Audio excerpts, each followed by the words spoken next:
आप रूस को लेके कभी कोई किताब उठाते हो तो उस किताब में सबसे महत्वपूर्ण चीज़ आपको ये दिखती है कि रूस एक विचारधारा से जुड़ा है और उस विचारधारा का नाम है समाजवाद यानी कि सोशलिज्म। खैर, समाजवाद की विचारधारा हो तो पुरानी गई है, लेकिन आज की डेट में रूस के राष्ट्रपति व्लादिमीर पुतिन समाजवाद की विचारधारा से इतना प्रेम क्यों करते हैं? क्या पुतिन समाजवादी हैं? बिल्कुल भी नहीं। पर उनकी समाजवाद की विचारधारा को इतना लगाव किस बात का? दोस्तों, समाजवाद की विचारधारा से लगाव पुतिन को इस बात का है कि पुतिन इस समाजवाद की विचारधारा को अमेरिका के अंदर किसी न किसी प्रकार से घुसाना चाहते हैं। खैर, अमेरिका तो एक ऐसा देश है जो कि एक कैपिटलिस्ट देश है। अब आपके मन में ये आ रहा होगा कि एक कैपिटलिस्ट देश जिसने लगभग 40 से 45 साल एक शीत युद्ध तक, कोल्ड वॉर तक लड़ी रशिया के साथ, सोवियत संघ के साथ, जिसमें उसने समाजवाद की विचारधारा को तोड़ा, तो ये समाजवाद की विचारधारा को लेके आज की डेट में पुतिन क्यों बैठे हैं? दोस्तों, इस पूरे बड़े खेल को जो एक विश्व स्तर पर आज की डेट में चल रहा है और पुतिन का एक पेट प्रोजेक्ट कह लीजिए कि बन चुका है, इसको समझने के लिए आपको समाजवाद की विचारधारा के बारे में कुछ क्लैरिटी होना बहुत आवश्यक है। अगर मैं बहुत सरल और स्पष्ट शब्दों में बोलूं तो समाजवाद एक ऐसी विचारधारा है जो एक मानती है इस थॉट प्रोसेस में कि समाज में किसी भी प्रकार का कोई सामाजिक तौर पे कष्ट ना हो किसी भी व्यक्ति को, और पूरे के पूरे समाज में समानता हो। समाजवाद यानी कि सोशलिज्म दोस्तों, सोसाइटी के अंदर इक्वलिटी प्रमोट करना चाहती है, सफरिंग को एंड करना चाहती है। और समाजवाद इस नोबल गोल को अचीव करने के लिए स्टेट को एक प्रिंसिपल एजेंसी बनाती है और बोलती है कि स्टेट पूरी की पूरी सोसाइटी में लोगों को रिसोर्सेज खुद देगा। जो लोग हैं वो चाहे संपत्ति कमाने की परिस्थिति में हो या ना हो, लोग काम करने की परिस्थिति में हो या ना हो, इन सारों को स्टेट की तरफ से एक ऐसे बेनिफिट मिले कि जिसकी वजह से पूरे के पूरे समाज में समानता हो और किसी प्रकार का कष्ट ना हो, ये समाजवाद मानती है। लेकिन इसी समाजवाद को अचीव करने के लिए, इस बड़े नोबल गोल को अचीव करने के लिए, समाजवाद की सोच रखने वाले, विचारधारा को मानने वाले लोग जो हैं वो ये कहते हैं कि स्टेट को सारे के सारे रिसोर्सेज को और पूरे के पूरे समाज की संपत्ति यानी वेल्थ को नेशनलाइज करना होगा। इसीलिए आप देखिए कि समाजवाद की विचारधारा वाले हमेशा बात करेंगे राष्ट्रीयकरण का, क्योंकि वो कहेंगे कि भाई स्टेट जो है, जब वो चीज़ों को, रिसोर्सेज को नेशनलाइज कर ले, उसके बाद वो सोसाइटी में सारे लोगों के बीच रिसोर्सेज को डिस्ट्रीब्यूट करेगी, बांटेगी, जिससे कि कोई भी सफरिंग ना हो। लेकिन दोस्तों, मार्गरेट थैचर जो कि ब्रिटेन की प्रधानमंत्री रही हैं, उन्होंने बहुत ही गहरी स्टडी करी समाजवाद के बारे में। उन्होंने ये तक कहा कि समाजवादी सोसाइटियाँ जो हैं ये लंबे समय तक चल नहीं सकती, ये इवेंचुअली फेल होंगी ही होंगी। और उन्होंने ये कहा कि इनके फेलियर का सबसे बड़ा कारण ये है कि समाजवादी सोसाइटियों में, समाजवाद की विचारधारा की मानने वाली सोसाइटियों में सबसे बड़ा कष्ट ये होता है कि वहाँ पर किसी भी आदमी में काम करने का कोई महत्व और मोटिवेशन नहीं रह जाता। और काम करने का मोटिवेशन वो कहती हैं कि इसलिए नहीं होता क्योंकि समाजवाद सोसाइटियों में एक बड़ी दिलचस्प चीज़ ये होती है कि वहाँ पर सोसाइटी यानी कि वहाँ की जो सरकार है वो हमेशा ये बात करती है कि संपत्ति तो सिर्फ राज्य के पास रहेगी, संपत्ति तो जो है उसका राष्ट्रीयकरण होगा। तो दोस्तों, मार्गरेट थैचर का मानना है कि एक ऐसे समाज में जब समाजवाद विचारधारा आ जाए और जब आदमी को ये बात बोल दी जाए कि आप संपत्ति रखेंगे ही नहीं, तो उसको ये मालूम होगा कि मैं अगर संपत्ति अपने पास काम करके, मेहनत करके नहीं रख सकता, तो वो काम में भी दिलचस्पी नहीं लगाता। दूसरी सबसे बड़ी समस्या दोस्तों, अगर हम समाजवाद के बारे में बात करें, तो समाजवाद की पूरी सोच किसी न किसी तरह से उद्यमशीलता को और नवाचार को मारती है, यानी कि ये एंटरप्रेन्योरशिप और इनोवेशन को मारती है। दोस्तों, उद्यमशीलता और इनोवेशन, अगर मान लीजिए उद्यमशीलता और नवाचार यानी कि एंटरप्रेन्योरशिप और इनोवेशन अगर एक समाज में नहीं हुआ, तो कोई भी विचारधारा की वो समाज क्यों ना हो, वो समाज कभी प्रगति कर ही नहीं पाएगा। जब हर एक चीज़ राज्य करेगी, हर एक चीज़ स्टेट करेगी, तो उद्यमशीलता और नवाचार के कारण ना होने के, इनके एब्सेंस के कारण वो सोसाइटी में कभी भी कोई प्रोग्रेस नहीं होगा। इसके साथ साथ जब हम बात करते हैं दोस्तों समाजवाद विचारधारा की, तो समाजवादी सोसाइटियों में एक समस्या और आती है, और समस्या वो सबसे बड़ी ये होती है कि यहाँ पर जो स्टेट इन्वॉल्व होता है डिस्ट्रीब्यूशन के वेल्थ में, उस वेल्थ को डिस्ट्रीब्यूट करने के समय वहाँ पर एक ऐसा वर्ग क्रिएट हो जाता है जो वर्ग पूरे के पूरे संपत्ति को अपने कंट्रोल में ले आता है। और वो वर्ग जो निचले वर्ग होते हैं, पिछड़े वर्ग होते हैं सोसाइटी के, उन वर्गों को वो संपत्ति कभी पहुंच ही नहीं पाती। तो कहने की बात ये है दोस्तों कि समाजवाद की विचारधारा बड़ी कॉन्ट्राडिक्टरी है, क्योंकि एक जगह वो कहती है कि सोसाइटी में समानता हो, कि गरीब और अमीर के बीच में कोई बेसिकली किसी भी प्रकार का डिफरेंस ना हो, लेकिन इसी सोसाइटी में सबसे बड़ी ब्यूटी ये हो जाती है कि समाजवाद विचारधारा को एग्जीक्यूट करने के दौरान एक ऐसा एलीट क्लास का वर्ग क्रिएट हो जाता है जो सारे के सारे रिसोर्सेज पहले अपने पास रख लेता है। नीचे की सोसाइटी को वो रिसोर्स मिलते नहीं, तो नीचे की सोसाइटी जो है वो उस समय रॉबरी, चोरी करना, डकैती मारना इन कार्यों में आ जाती है। और जब ये कार्य सोसाइटी में और समाज में फैलने लगते हैं तो समाजवाद विचारधारा की सोसाइटियाँ स्टेट का प्रयोग करके इन पिछड़े वर्ग, ये गरीब वर्गों के लोगों को जो कि चोरी डकैती कर रहे होते हैं, इनको सप्रेस करती है और इनकी सोच में बदलाव लाती है और इनको बोलती है कि आपको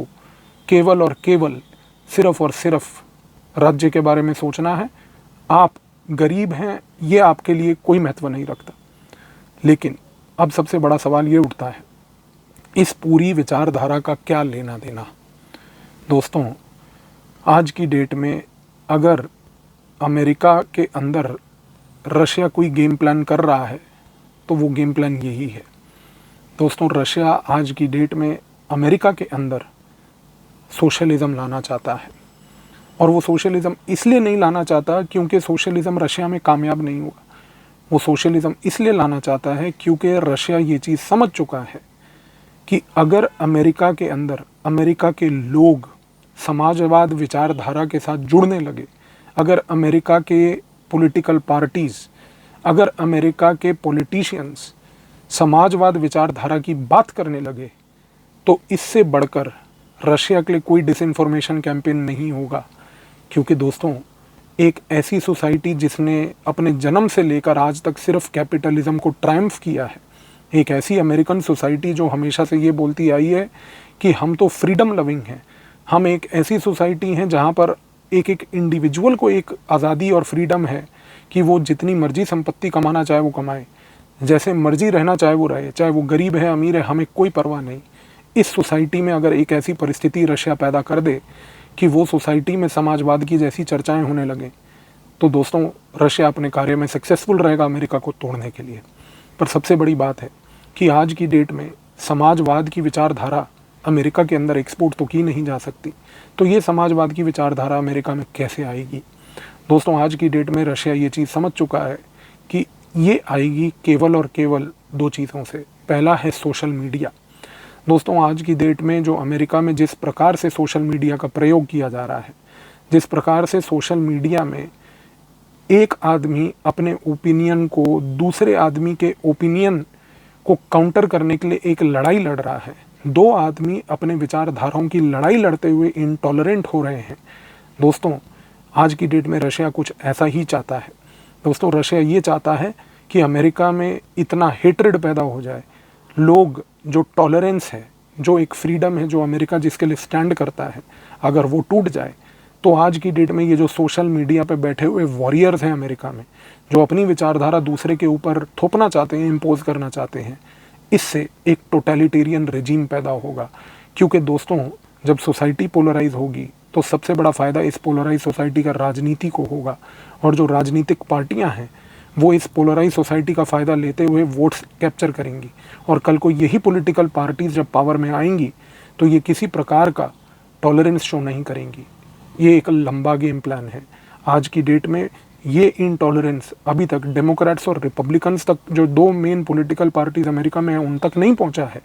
लेकिन अमेरिका का कोई वर्ग ऐसा नहीं बचा जो आज की डेट में पोलराइज्ड ना हो। अमेरिका के अंदर कोई ऐसा वर्ग नहीं बचा जो आज की डेट में अपनी आइडियोलॉजी, अपनी विचारधारा, अपने पॉइंट को कन्वे करने के लिए दूसरे के ऊपर हिंसक ना हो जाए। दोस्तों, सोशल मीडिया, जिसको हम आज की डेट में कहते हैं कि वो वर्ल्ड को एक जोड़ रहा है, एकता पैदा कर रहा है, दोस्तों यही सोशल मीडिया का प्रयोग रशिया कर रही है अमेरिका के अंदर। क्योंकि रशिया चाहती है कि इस सोशल मीडिया पे ऐसे अमेरिका की सोसाइटी में टेंशन्स पैदा हों कि इस सोसाइटी की इस पूरी टेंशन की वजह से पूरी अमेरिकन सोसाइटी में डिस्कॉर्ड हो, और ये डिस्कॉर्ड के कारण अमेरिका में जब टोटलिटेरियनिज्म आएगा, जब लोग एक दूसरे को लेके इंटॉलरेंट होंगे, तो इवेंचुअली आने वाले चंद सालों के अंदर अंदर इन्हीं इंटॉलरेंट लोगों के वर्ग बना बनाकर पॉलिटिकल पार्टियां भी पावर कैप्चर करेंगी। और आज की डेट में ये कहना गलत नहीं होगा दोस्तों कि अगर रशिया कुछ चाहता है तो वो यही चाहता है कि अमेरिका के अंदर सोवियताइजेशन हो जाए। अमेरिका अगर वो एक टोटलिटेरियन स्टेट बन जाए जिसमें लोग इंटॉलरेंट हो जाएं, तो दोस्तों ये जो विचारधारा की लड़ाई है, ये जो टोटलिटेरियनिज्म की लड़ाई है, ये जो एक समाजवाद की पूरी विचारधारा के अंदर जो स्टेट वैसे भी एक टोटलिटेरियन स्टेट बन जाता है, जब वो सप्रेस करता है गरीबों को और दूसरे वर्गों को, आज की डेट में पुतिन यही चीज़ चाहता है कि अमेरिका के अंदर अगर कुछ हो तो वो उसका गेम प्लान एक ही है, सोवियताइजेशन ऑफ अमेरिका।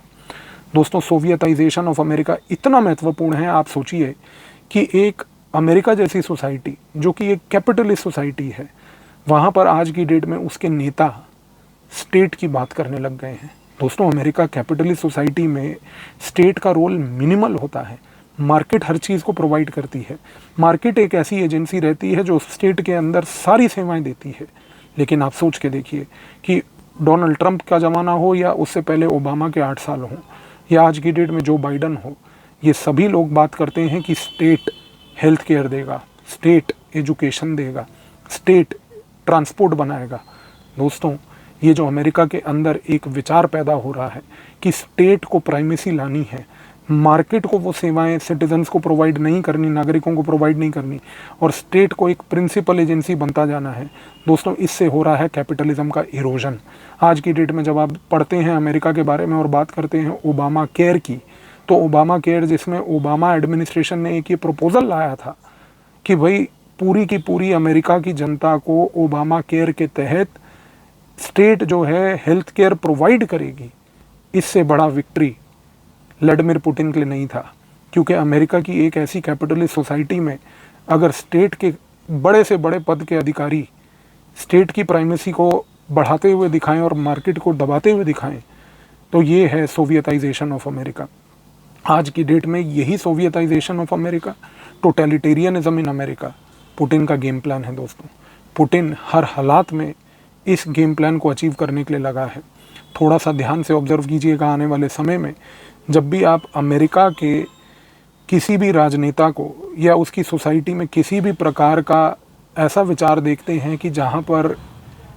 पूंजीपति जो हैं उनको पीछे किया जा रहा है और उसकी जगह पर स्टेट एक प्रिंसिपल एजेंसी बनता हुआ आ रहा है, तो अपने मन में याद रखिएगा